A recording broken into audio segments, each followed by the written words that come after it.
Halo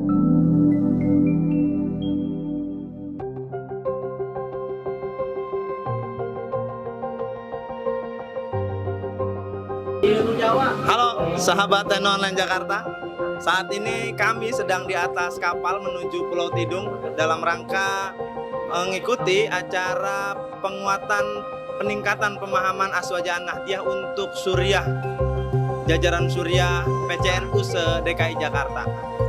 Nah, kami ingin mewawancarai salah satu tokoh wakil ketua Tanfidiyah PWNU DKI Jakarta, Kiai Lutfi Hakim, terkait bagaimana acara nanti ini akan berjalan di Pulau Tidung.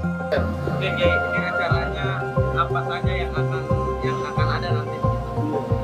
Acara ini yang pertama adalah silaturahmi seluruh pengurus Suriah dari tingkat pengurus wilayah dan juga pengurus cabang. Itu yang pertama. Kedua, untuk membahas situasi terkini terutama berkaitan dengan kondisi cuaca Jakarta yang polusinya begitu memprihatinkan, karena mereka ini ulama yang punya umat. Lalu nanti mereka berkumpul untuk sama-sama mendiskusikan dan mencari solusi apa yang terbaik yang bisa disumbangkan oleh Nahdlatul Ulama Jakarta dalam mengantisipasi polusi udara yang sangat memprihatinkan ini.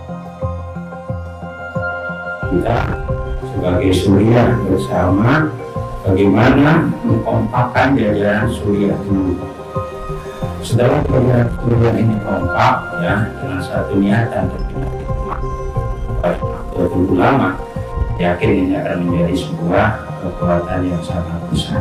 Halo sahabat NU Online, masih bersama saya Arul LGT di NU Online Jakarta. Saat ini saya sedang berada di Pulau Tidung, Kecamatan Pulau Seribu Selatan, Kabupaten Kepulauan Aswaja An-Nahdiyah untuk jajaran Suriah PCNU se-DKI Jakarta. Saat ini sedang ada pemaparan materi tentang bagaimana peran eksternal atau khidmah eksternal bagi Suriah di NU kepada masyarakat. Kiai Endin menjelaskan tentang apa saja unsur-unsur yang terdapat di dalam keorganisasian NU, terutama di jajaran Suriah. Ada mustasyar, ada Roi Suriah, wakil-wakil Roi Suriah, Katib Suriah, wakil-wakil Katib Suriah, dan ada juga Awan. Supremasi Suriah itu di dalam KNU-an sangat diutamakan. Artinya Suriah merupakan unsur organisasi yang memiliki kewenangan tertinggi atas jalannya roda organisasi. Keterlibatan Suriah harus terus dilakukan karena sejak awal didirikannya NU memang menjadikan Suriah sebagai peran utama dalam setiap pengambilan keputusan. Kiai Endin Sofiara juga menjelaskan mengenai atau memaparkan data terkait survei yang mengungkapkan bahwa warga NU ini besar, tetapi bagaimana perannya? Saksikan terus di NU Online Jakarta, kita akan mengikuti jalannya diskusi. Saat ini saya sedang bersama salah satu peserta peningkatan pemahaman Aswaja An-Nahdiyah. Beliau adalah Roi Suriah PCNU Jakarta Timur, Kiai Haji Ibnu Mulkan. Assalamualaikum Kiai. Assalamualaikum warahmatullahi wabarakatuh.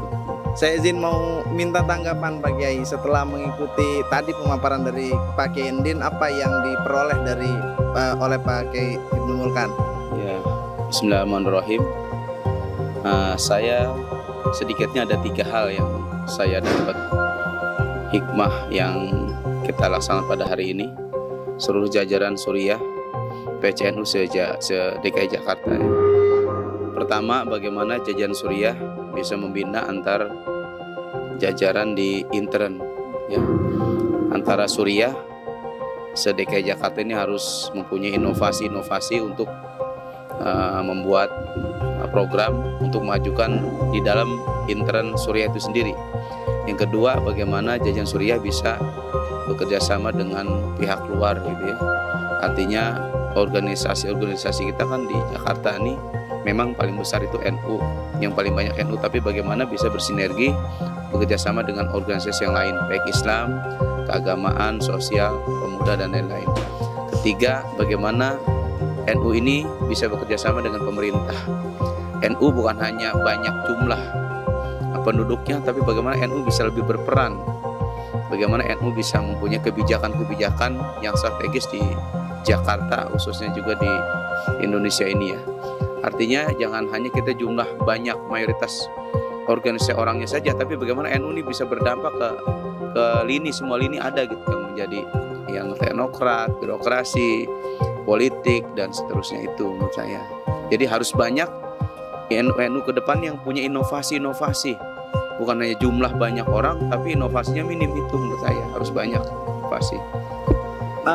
Kemudian peran Suriah di dalam organisasi itu sekarang di Jakarta Timur begitu terutama itu bagaimana, Kiai?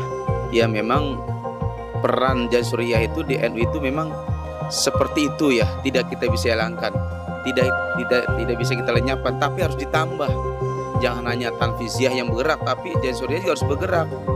Dengan istilah apa tuh Suriah terasa tanfiziah, itu menurut saya ada baik dan tidak baik ya. Kalau ada baiknya memang kita harus bergerak juga. Jangan terkesan Suriah taunya zikir, wirid, tapi ketika ada untuk program umat harus tampil juga. Suriah itu kan sebagai orang tua ya, harusnya memberi contoh juga gitu, bagaimana bergerak yang baik, bagaimana berinovasi yang baik. Jangan cuma sekedar merintah tapi di sini nggak bergerak. Itu saya rasa jajaran Suriah yang kurang inovasi menurut saya begitu. Oke, berarti intinya adalah inovasi. Kemudian Kiai menemukan sepulangnya dari sini nanti apa yang akan dilakukan atau setidaknya apa yang akan disampaikan kepada pengurus Suriah terutama di PCNU Jakarta Timur. Insya Allah kami di pengurus cabang NU Jakarta Timur akan rapat gabungan bersama jajaran tanfiziah, kalau perlu seluruh Banom. NU Jakarta Timur nih akan berbuat apa untuk Jakarta Timur, dan juga umumnya buat DKI, karena kan matahari terbit di timur. Insya Allah kalau matahari terbit benar-benar terbit di timur, itu daerah lain Jakarta Barat, Selatan dan seterusnya bisa meniru. Artinya bisa baik semua. Kan kebaikan bisa ditiru, kalau keburukan kita jangan tiru. Mudah-mudahan Timur akan segera action di tengah-tengah masyarakat, karena masyarakat butuh inovasi dari NU Jakarta Timur. Begitu. Baik, terima kasih Kiai Ibnu Mulkan. Semoga PCNU Jakarta Timur terutama Suriahnya bisa melakukan inovasi-inovasi untuk umat dan warga Jakarta Timur. Terima kasih banyak. Assalamualaikum Pak Kiai. Pemirsa NU Online, kalau tadi saya berbincang dengan Rois Suriah PCNU Jakarta Timur, Kiai Haji Ibnu Mulkan, saat ini saya sedang bersama tuan rumah dari gelaran acara yang dilakukan atau dilaksanakan di Pulau Tidung. Beliau adalah Rois Suriah PCNU Kabupaten Kepulauan Seribu sekaligus tuan rumah. Assalamualaikum Kiai Haji Mawardi. Waalaikumsalam warahmatullahi wabarakatuh. Saya izin berbincang sebentar Pak Kiai. Apa tanggapan Pak Kiai Mawardi ketika acara seperti ini yang dilakukan oleh PWNU dilakukan di Pulau Tidung ini Pak Kiai? Ya, terima kasih. Assalamualaikum warahmatullahi wabarakatuh. Saya sebagai pengurus atau Rois Suriah PCNU Kepulauan Seribu, pertama merasa berterima kasih dan bersyukur PWNU DKI Jakarta memberikan kesempatan kepada PCNU Kepulauan Seribu untuk menjadi tuan rumah kegiatan Rois Suriah Provinsi DKI Jakarta. Yang kedua, tentunya kami dan teman-teman di Kepulauan Seribu menerima pemahaman yang lebih baru ya, terkait dengan peningkatan pemahaman keaswajaan kita, terkait dengan peran-peran kita selain di lingkungan NU juga di lingkungan masyarakat. Bagaimana kita berkiprah tidak saja pada persoalan-persoalan keagamaan, tapi juga kita bisa berkiprah pada persoalan-persoalan sosial kemasyarakatan, bahkan juga pada persoalan-persoalan peningkatan ekonomi kerakyatan. Apa yang disampaikan oleh narasumber tadi menjadi pemikiran baru buat kami bahwa ke depan warga Nahdliyin terutama para pengurus untuk mampu memberikan terobosan-terobosan yang dapat meningkatkan peran dan khidmat NU di tengah masyarakat. Baik Kiai Mawardi, kita tahu di Kepulauan Seribu ini terdapat pulau-pulau kecil begitu dan hampir semuanya adalah wisata begitu, tempat wisata. Bagaimana PCNU punya peran di peran PCNU itu bagaimana di Kepulauan Seribu ini Pak Kiai? Kondisi Kepulauan Seribu saat ini adalah menjadi destinasi wisata, bukan saja wisata DKI Jakarta, tetapi juga sudah menjadi destinasi wisata nasional, bahkan akan go internasional. Tentunya ada dua aspek yang harus kita pikirkan. Yang pertama adalah bagaimana kita bisa mengambil peran dalam peningkatan wisata itu untuk peningkatan ekonomi kerakyatan kita. Tetapi dalam waktu yang bersamaan kita juga harus menjadi benteng pengawal akidah. Bagaimana nilai-nilai keagamaan tidak luntur, nilai-nilai kebangsaan juga tidak luntur. Itu perlu pendampingan, perlu pengawalan dari teman-teman pengurus Nahdlatul Ulama di Kepulauan Seribu, sehingga kita akan berusaha untuk meminimalisir dampak-dampak negatif dari peningkatan wisata ini. Jadi dua, bagaimana kita mengambil peran, dan yang kedua adalah bagaimana kita mengawal. Ini. Tantangan terberat apa, Kiai? Tantangan terberat adalah pada persoalan pembinaan generasi muda. Bagaimanapun wisata pantai itu berpengaruh pada pola berpakaian. Nah, anak-anak kita sering menyaksikan para turis berpakaian tidak menutup aurat, sehingga barangkali kita terus membekali bahwa apa yang mereka lihat tidak harus kita tiru.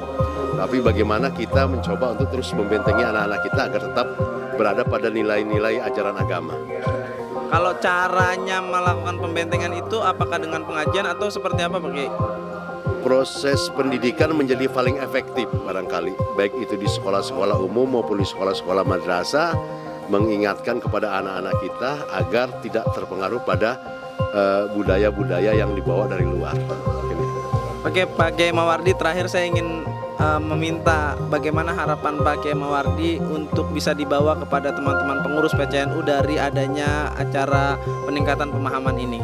Iya, barangkali kita akan mencoba melakukan hal yang sama, yaitu peningkatan pemahaman keaswajaan kepada seluruh pengurus Nahdlatul Ulama di tingkat cabang Kepulauan Seribu, sehingga kita bisa dengan pemahaman yang sama, kita bisa melangkah bersama. Begitu yang bisa saya sampaikan.